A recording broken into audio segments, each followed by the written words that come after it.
first one here. So as I begin to start this conversation, I just want to, it's going to sound odd, but I'm going to say to you that we're very, very fortunate today that we did not have more individuals shot and anyone killed. I mean, so I'm extremely proud of the men and women who continue to serve in this department and the actions they took today. I just continue to be so proud of them, as well as those individuals who were in the park who were grabbed kids and got them out of harm's way. It was a collective effort today for those who are attending the event, as well as our police officers to be able to minimize the number of incidents that we had.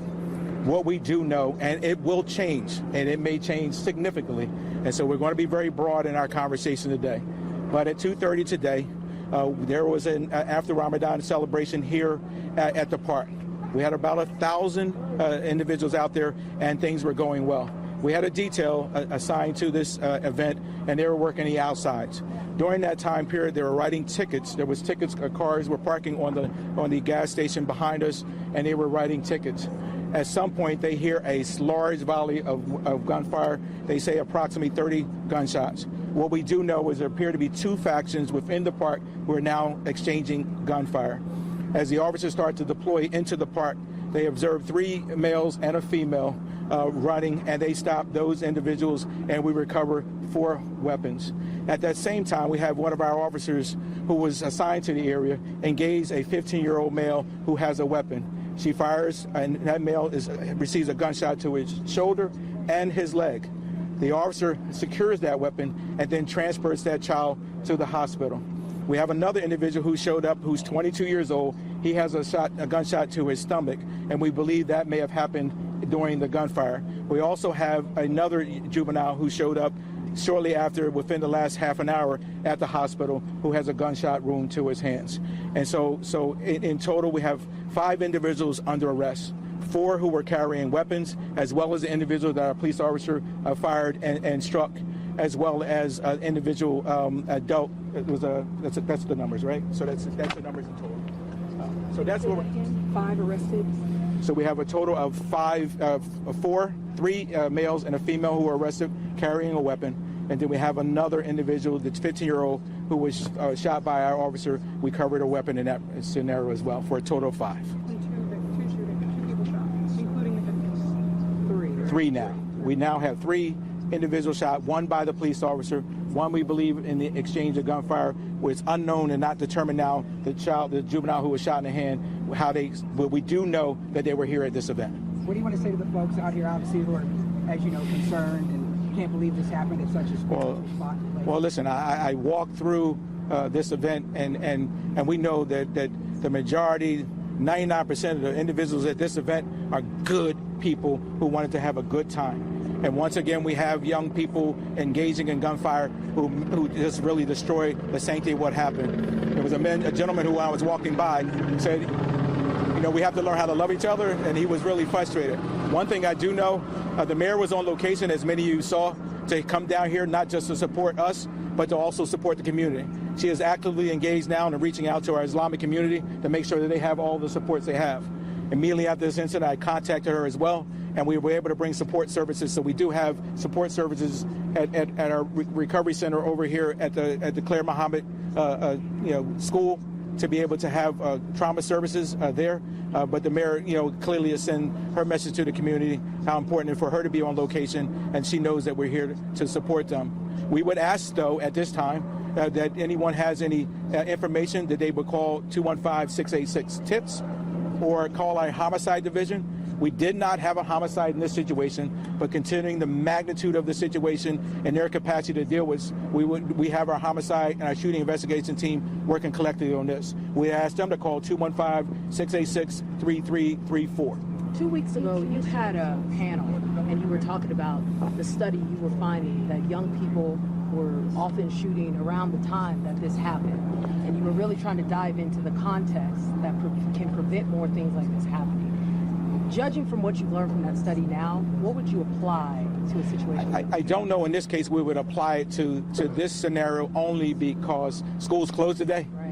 And so because of the holiday, and in this situation, until we get the true understanding of what the context of it here, we won't be able to answer that. Clearly, the data shows us the types of incidents that I shared previously, what's happening after school time. I don't know if this translates into this scenario here, just because of the dynamics and the way it played out today. And Commissioner, as far as injuries, was there also a child that was? Oh yeah, I do apologize. Yeah, so unfortunately, during our large response, at the time when we were responding, there were multiple calls coming over the air.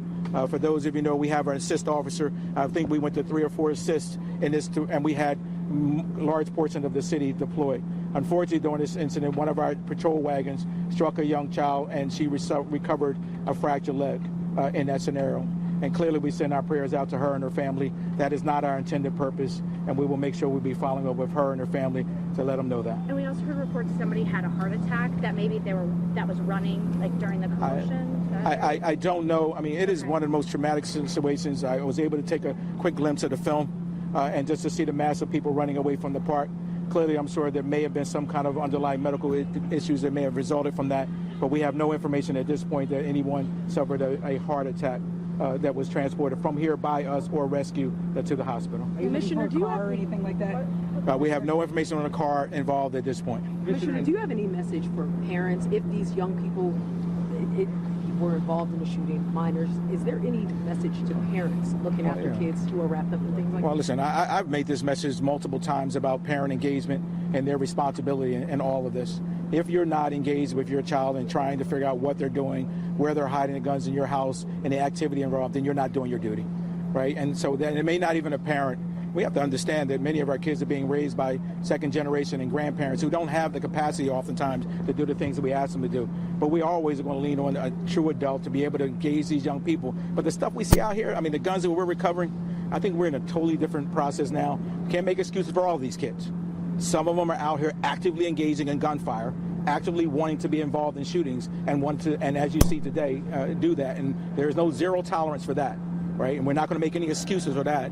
And we're going to do everything. We now have 4 in custody, and we'll be looking for those others that were involved. Commissioner, I'd like to hear back here, but can you just, for clarity's sake, the event, prayer in the park that was going on that's been described to us, separate from the incidents that happened on the street with the shootings? Or well, it's all, I mean, we don't have any disconnection of the two. We have the incident, our shell cases are in the park. So there's not a, the incident was happening as a result of the celebration that was going on. Not that the celebration caused it. Individuals coming, it was a public event. Anyone can have access to come into this event. So it was not a ticketed event. And so clearly we had some individual who decided to use this as a way to, I mean, just like anything else we see. When we see individuals who are beefing and going at each other, oftentimes they don't care where they see each other at. And so in this case, clearly they saw something going on in the park. What that was, it caused 2 factions to start to pull out guns and shoot at each other. The investigation, we'll be looking into that. Commissioner, what are your thoughts on this 15-year-old coming into eye contact with this Philadelphia police officer and still having the officer have to shoot? Well, listen, I mean, I met with the officer. I commended for her actions. We're fortunate today that she was not fired upon, and at the same time fortunate that she did not have to take a juvenile's life. But the bravery that she displayed and the valor that she's displayed by taking, not only engaging the individual, but also recognizing that she had a child in front of her and did her due diligence to put him in their car and transport to the hospital is a testament to the men and women who work for me, and I applaud her efforts and the work that she did. And to be clear, so the 15-year-old shot at the police officer? No, we did not. No, we don't. We were still investigating all of that. We don't know if that weapon was discharged at this point. I do not want to get into the police shooting part of it. What I can tell you is that my officer did shoot that juvenile 2 times, one in the shoulder and one in the leg. As far as any other information related to that, we will not be providing that at this time. Is he in stable condition? Yes, all the people, the individual shot in the stomach, 22-year-olds in stable condition, the 15-year-olds in stable condition. Commissioner, other partners working with yours? Sir. Other partners working with yours right now under the investigation? We always engage our partners. Commissioner Venor is here. We will always engage our federal partners. ATF was already on the ground with us. FBI, the district attorney's office is here as well. All the partners that we are customarily have seen us actively engage with are on station here to support us in every effort we need. What about the Commissioner, safety 5 plan? or 4 in custody? We have a total of five in custody. 5 in custody. Yes, Okay. yes. Before you walk away, can you break that down one more time? We have 3. 5 arrested. We have 3 males and 1 female who we arrested as they exited the park, pursued them, and recovered a total of 4 weapons from them. We have a 5th individual arrested That is a 15-year-old juvenile who was shot by police, and we recovered a gun in that scenario. So we have a total of 5 individuals in custody, and we have a total of 5 guns. 5 guns. 15-year-old who was shot by the officer. That's correct. Is in stable condition. That is correct. Shot in the shoulder. And the leg. And the leg. That is correct. And there was a gun found on that team. Now, the gun, yeah, he had the gun. She saw the gun. Any words about the safety plan? I think we'll move on from that. I mean, at this point, we're going to deal with the situation here, and we'll discuss that at another time. But thank you for that question. Found with 4 guns. How old are they? I think we have 3 juveniles and maybe 1 adult out of that grouping of 4. 3 juveniles and 1 adult out of the group of 4 that we recovered 4 guns. All right, we're going to end it there. Listen, I appreciate you guys, and we're going to move on. All right. Thank you. Can you just give me a sort of a thumbnail? Oh, man. I can't do it, baby. I appreciate you. Let me pull you off to the side. All right. Okay. All right.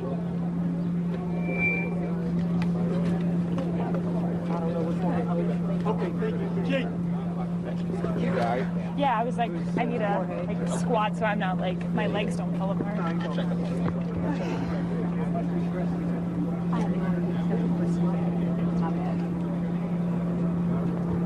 Hi. I don't know if you want to talk to the councilwoman.